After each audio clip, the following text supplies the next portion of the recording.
তখন সেইখান থেকে সেই পুলিশেরা যখন আমরা ব্যারিকেড ভাঙতে শুরু করি, পুলিশেরা আমাদের উপর বর্বরোচিত হামলা করে। তারা কাঁদানি গ্যাস মেরেছে, তারা পানি দিয়ে আমাদের উপরে আক্রমণ করেছে। আমরা দেখেছি ফ্যাসিবাদী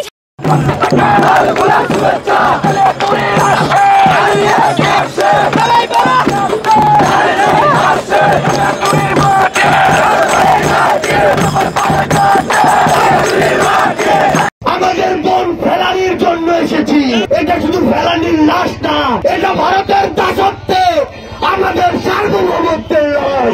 আমাদের কোন ভাই বোনের লাশ আমরা দেখতে পাই, ওই সীমান্ত আমরা ভেঙে দেব।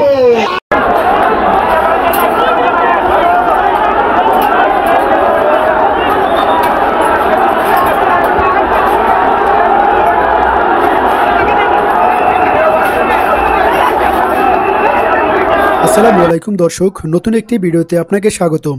বাংলাদেশের যে বর্তমান রাজনৈতিক পরিস্থিতি এবং প্রেক্ষাপট সৃষ্টি হয়েছে তারই আলোকে বেশ কয়েকটা গুরুত্বপূর্ণ ভিডিও নিয়ে হাজির হয়েছি, যার কিছুটা অংশ বিশেষ ভিডিওর শুরুতেই দর্শক ভিডিওর শুরুটা দেখেই কিন্তু বুঝতে পেরেছেন আজকের নিউজটা কতটা গুরুত্বপূর্ণ হতে চলেছে। তাই বলবো, যারা ভিডিওটি দেখছেন না টেনে সম্পূর্ণ ভিডিওটি মনোযোগ সহকারে দেখতে থাকুন, তাহলে আজকের বিষয়টা বুঝতে পারবে। দর্শক এই বিষয়ে আর কিছুই বলবো না, চলুন দেখে আসি আজকের সেই কাঙ্ক্ষিত ভিডিওগুলো। তার আগে বলবো, যারা এখনও চ্যানেলটি সাবস্ক্রাইব করেননি অবশ্যই সাবস্ক্রাইব করে পাশে থাকা বেল বাটনটি অন করে দিবেন, আর যারা ইতিমধ্যে সাবস্ক্রাইব করেছেন তাদেরকে অসংখ্য ধন্যবাদ। তো চলুন দর্শক ভিডিওতে একটি লাইক দিয়ে ধারাবাহিকভাবে সবগুলো ভিডিও দেখে আসি। দর্শক, ঢাকা বিশ্ববিদ্যালয়ের কার্যক্রমের সামনে কিছুক্ষণ আগে আসলে পুলিশ এবং শিক্ষার্থীদের মধ্যে ধাওয়া পাল্টা দেওয়ার ঘটনা ঘটেছে এবং এখানে পুলিশ কিন্তু আসলে কিছুক্ষণ আগে শিক্ষার্থীদের উপরে যারা আসলে আন্দোলন করছিলেন তাদের উপরে জল কামান নিক্ষেপ করেছে এবং এই মুহূর্তে শিক্ষার্থীরা কিন্তু এখানে দাঁড়িয়ে তারা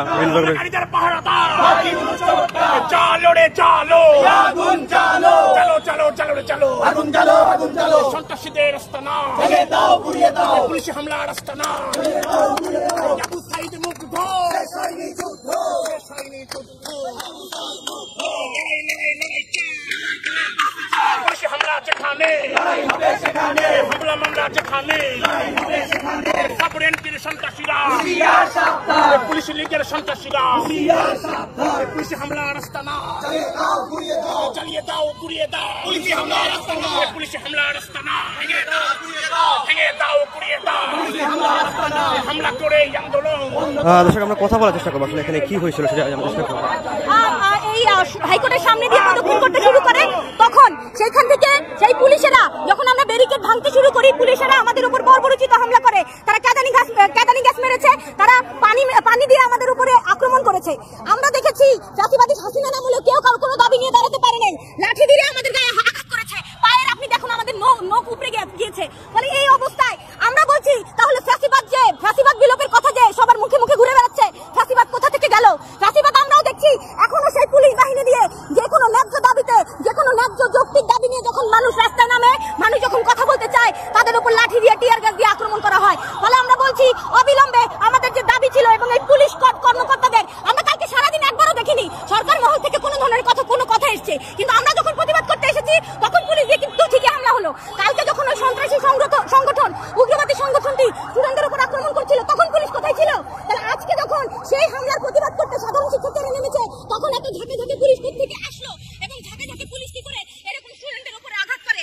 আমাদের শিক্ষার্থীদের মাথা ফেটে গেছে, অনেকের নখ উপড়ে গেছে, হাত ভেঙে গেছে, একজনের পা পুরোটাকে মচকে গেছে। ফলে এই যে অবস্থা, এর আমরা তীব্র প্রতিবাদ এবং নিন্দা জানাই এবং ফ্যাসিবাদ যে আবার ফিরিয়ে আনতে চাইবে, পুলিশি কায়দায় হোক, কোন উগ্রবাদী সংগঠন দিয়ে হোক, আমরা সেটার প্রতিবাদ করবো এবং আমরা রাজপথ ছাড়বো না, এই কথা আমরা বলে আমরা তাদের হুঁশিয়ারি দিতে চাই।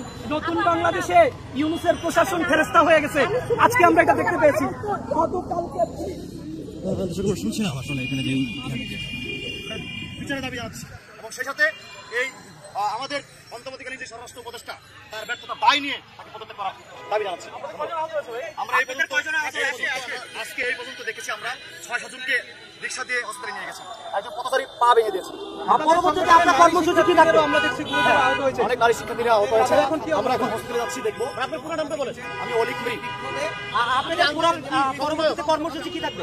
পরবর্তী কর্মসূচি আমরা আলোচনা করতে জানাবো। যেমনটি শুনছিলাম আসলে আদিবাসী সংগঠনের একজন নেতা তিনি যেমনটি বলছিলেন তাদের উপর আসলে পুলিশে হামলা করেছে এবং তাদের বেশ কয়েকজন আহত হয়েছেন। তাদের বিক্ষোভ একটা শান্তিপূর্ণ বিক্ষোভ। আপনারা দেখুন এই রাষ্ট্রের যে কোনো চরিত্র বদলায়নি। ওই যে সাবেক আমলের যে পুলিশ সেই একই রকম ভাবে আজকে কিন্তু আমাদের ছাত্র জনতার একটা শান্তিপূর্ণ বিক্ষোভ ছিল। আপনারা দেখেছেন আমরা সম্পূর্ণ নিরস্ত্র ভাবে যে আমরা দাবি জানাতে গিয়েছিলাম যে গতকাল যে আমাদের আদিবাসী বন্ধুদের উপর যে নৃশংস হামলা হয়েছে সেই হামলার সাথে জড়িতদের আমরা বিচার চেয়েছি। আমরা বলেছি যে গ্রাফিতিটা যেটা মুছে দেওয়া হয়েছে বই থেকে, পাঠ্যপুস্তক থেকে, সেই গ্রাফিতি মুছে দেওয়ার আমরা দাবি জানিয়েছি। আমরা এই দাবি নিয়ে আমাদের ছাত্র জনতার একটা শান্তিপূর্ণ বিক্ষোভ ছিল। আমরা রাজু ভাস্কর্যের পাদদেশ থেকে সেই বিক্ষোভ নিয়ে স্বরাষ্ট্র মন্ত্রণালয়ের ভূমিকে যাচ্ছিলাম। দেখুন কি নির্লজ্জভাবে পুলিশ কোনো ধরনের উস্কানি ছাড়া আমাদের উপর লাঠিচার্জ করেছে, সাউন্ড গ্রেনেড মেরেছে। আমাদের প্রায় 10 জনের মতো বন্ধু তারা আহত। এখন ধন্যবাদ 24-এর গণঅভ্যুত্থানের চেতনা এখনো আমাদের মতো জাগ্রত। ওই যে গতকাল যে 15ই জানুয়ারি ছিল সেই যে আদিবাসী বনের যে আহত হন ছবি সেটা আমাদেরকে ভাবিয়েছে। আজকে এটা আমাদের ছাত্র জনতার এখানে প্রগতিশীল যে সংগঠন সমূহ ছিল তাদের একটা বিক্ষোভ ছিল। সেই বিক্ষোভে আমাদের দুটা দাবি ছিল। একটা দাবি যে গ্রাফিতি যে মুছে দেওয়া হলো সেটা প্রতিস্থাপন করা, এবং দ্বিতীয় দাবি আমাদের ছিল যে এই যে হামলার সাথে যারা জড়িত সেই জড়িতদের বিচার করা।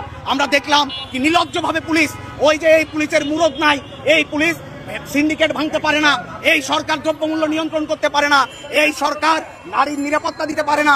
যা যা আমরা আওয়ামী লীগ আমলে দেখেছিলাম এই সরকারের সমস্ত লক্ষণ আমরা দেখছি। এটা 24-এর গণঅভ্যুত্থানের শহীদদের যে শহীদী আত্মদান, যে বৈষম্যহীন গণতান্ত্রিক বাংলাদেশ নির্মাণের যে তাদের যে আকাঙ্ক্ষা, সেই আকাঙ্ক্ষার সাথে এই যে বর্তমান যে অন্তর্বর্তীকালীন সরকার তারা বিশ্বাসঘাতকতা করছে। এই অন্তর্বর্তীকালীন সরকার তারা গতকাল সন্ত্রাসীদের লেলিয়ে দিয়ে ওই যে আদিবাসীদের আহত করেছে। আজকে আমরা দেখলাম তাদের যে পুলিশ বাহিনী, পেটুয়া পুলিশ বাহিনী, এই পুলিশ বাহিনীর কোনো মুরত নাই।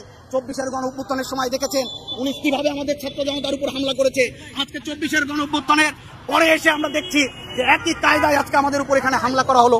আমরা দেশবাসীর কাছে বলতে চাই যে আজকে যে ছাত্র জনতার যে শত বিক্ষোভ ছিল সেই বিক্ষোভে যে নির্লজ্জভাবে যে পুলিশ যারা হামলা করেছে সেই হামলার সাথে জড়িত পুলিশ এবং এই হামলার সম্পূর্ণ দায় নিয়ে স্বরাষ্ট্র উপদেষ্টাকে অবিলম্বে পদত্যাগ করতে হবে। আমরা একটু পরেই আমরা রাজু ভাস্কর্যে যাব। রাজু ভাস্কর্যের পাদদেশ থেকে আমরা আমাদের পরবর্তী কর্মসূচি আমরা জানিয়ে দেব আপনাদেরকে। আমরা আমাদের সাথে রাজু ভাস্কর্যে যাওয়ার জন্য আমার নাম হচ্ছে আমি রাফিকুজ্জামান ফরিদ, সাধারণ সম্পাদক সমাজতান্ত্রিক ছাত্র ফ্রন্ট। যেমন শুনছিলাম আসলে একজন সমাজতান্ত্রিক ছাত্র ফ্রন্টের একজন সাধারণ সম্পাদক তিনি যেমনটি বলছেন তাদের এই দাবির কারণে তারা যেখানে অবস্থান নিয়েছিলেন এবং গতকালকের যেই সংঘর্ষটি হয়েছিল এনসিটিভির ভবনের সামনে সেই ঘটনা নিয়ে তারা আসলে আজকে প্রতিবাদ জানিয়েছে। সেই প্রতিবাদের প্রেক্ষিতে কিন্তু তাদের আজকের এই অবস্থানের কর্মসূচি ঢাকা বিশ্ববিদ্যালয়ের টিএসসি থেকে তারা আজকে স্বরাষ্ট্র উপদেষ্টার দিকে আসলে যেই কার্যালয়ের দিকে তারা এগিয়ে গিয়েছেন তাদের প্রতিবাদ জানাতে যেতে, কিন্তু সেই সময় আসলে পুলিশের যে হামলা সেই হামলা তাদের বেশ কয়েকজন আহত হয়েছে বলে তারা জানিয়েছেন। এবং কিছুক্ষণ আগে যেমন কথা বলেছিলেন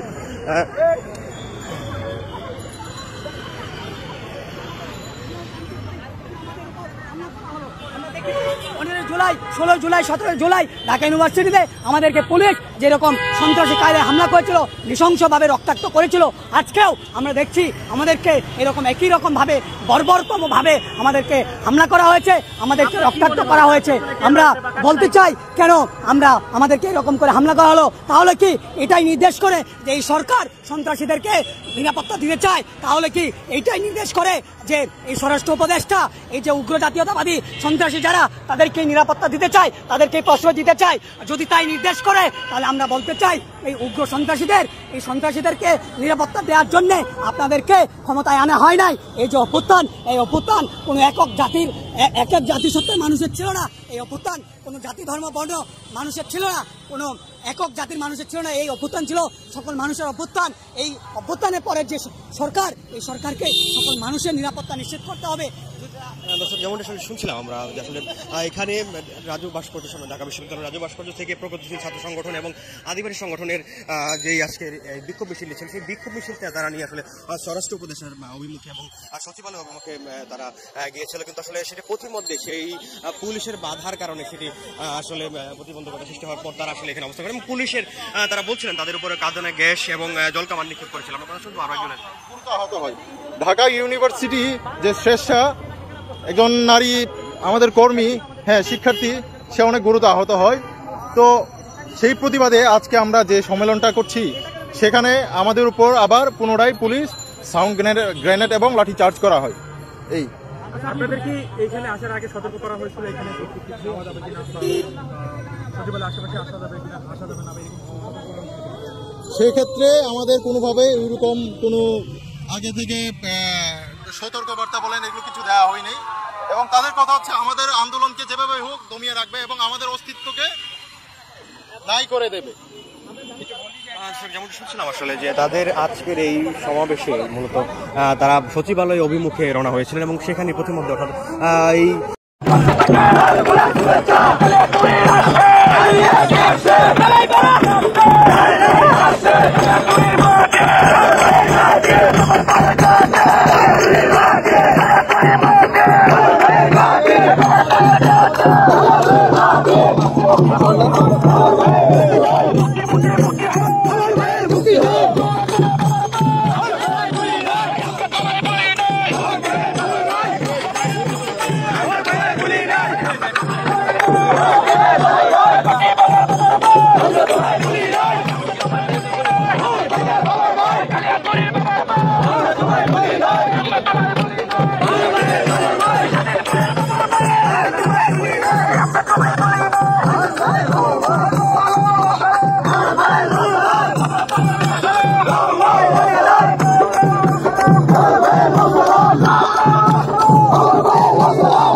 এটা শুধু ফেলানির লাশ না, এটা ভারতের দাসত্বে আমাদের সার্বভৌমত্বের লড়াই।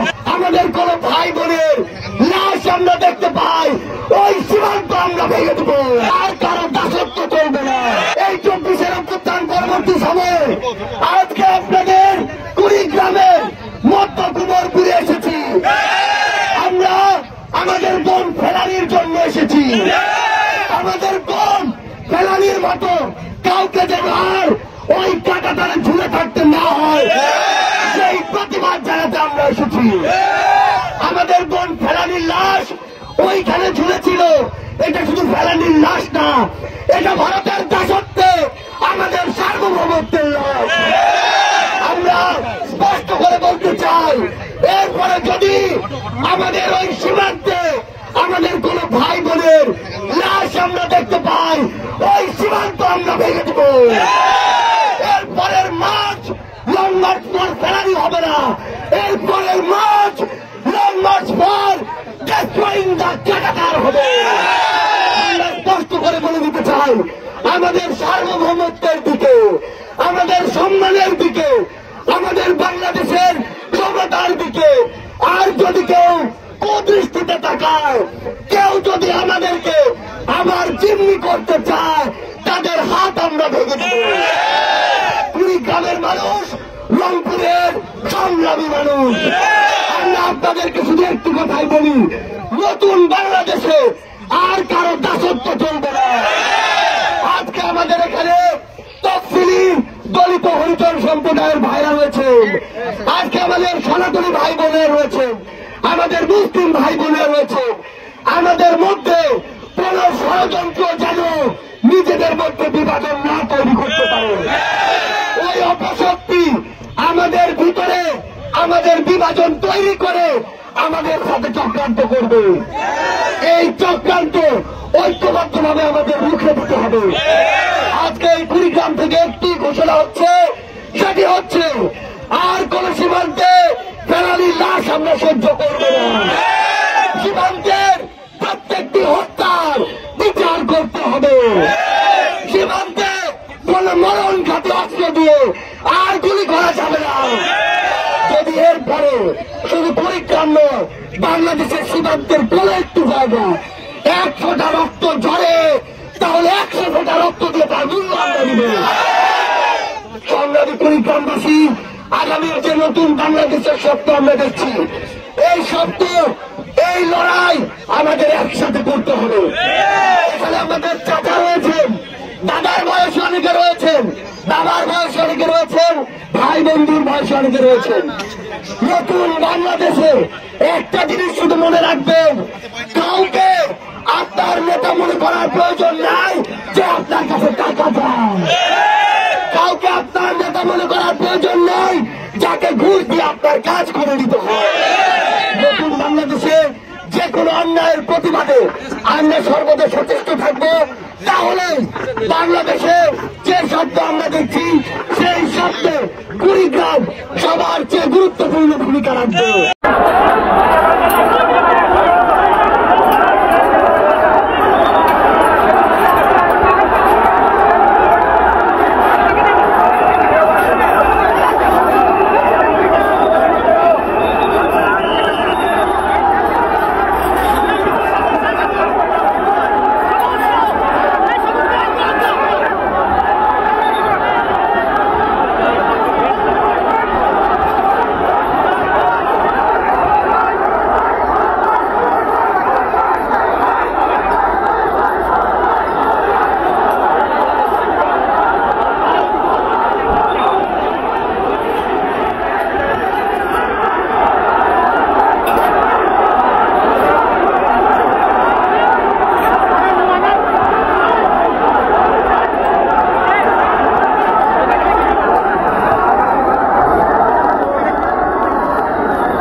দর্শক, আমি আশা করি আপনি সবগুলো ভিডিওই মনোযোগ সহকারে দেখছেন। সেই সাথে দর্শক, এই ভিডিওগুলো সম্পর্কিত যদি কোনো তথ্য এবং মতামত থাকে তাহলে কমেন্টে জানাবেন। এতক্ষণ সাথে থাকার জন্য ধন্যবাদ। আজকের মতোই এ পর্যন্তই। আল্লাহ হাফেজ।